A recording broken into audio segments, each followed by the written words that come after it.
A woman who falsely claimed to the Washington Post that Roy Moore, the Republican U.S.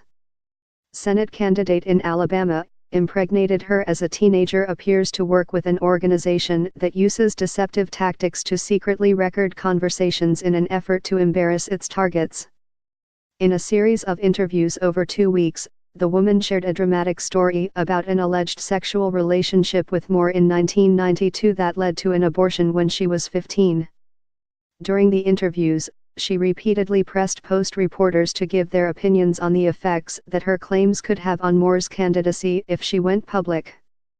The Post did not publish an article based on her unsubstantiated account. When Post reporters confronted her with inconsistencies in her story and an internet posting that raised doubts about her motivations, she insisted that she was not working with any organization that targets journalists. But on Monday morning, Post reporters saw her walking into the New York offices of Project Veritas, an organization that targets the mainstream news media and left-leaning groups.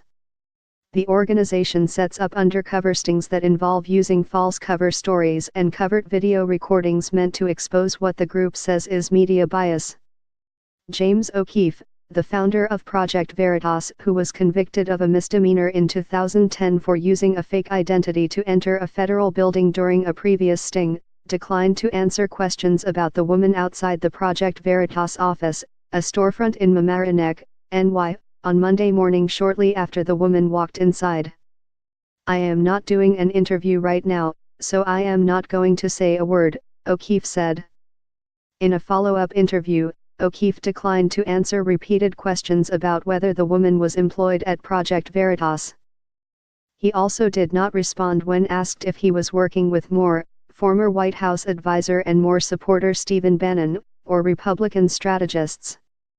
The group's efforts illustrate the lengths to which activists have gone to try to discredit media outlets for reporting on allegations from multiple women that Moore pursued them when they were teenagers and he was in his early 30s. Moore has denied that he did anything improper. A spokesman for Moore's campaign did not immediately respond to a message for comment. The woman who approached Post reporters, Jamie T. Phillips, did not respond to calls to her cell phone Monday morning. Her car remained in the Project Veritas parking lot for more than an hour. After Phillips was seen entering the Project Veritas office, the Post made the unusual decision to report her previous off-the-record comments. "We always honor off-the-record agreements when they're entered into in good faith," said Martin Barron, the Post's executive editor.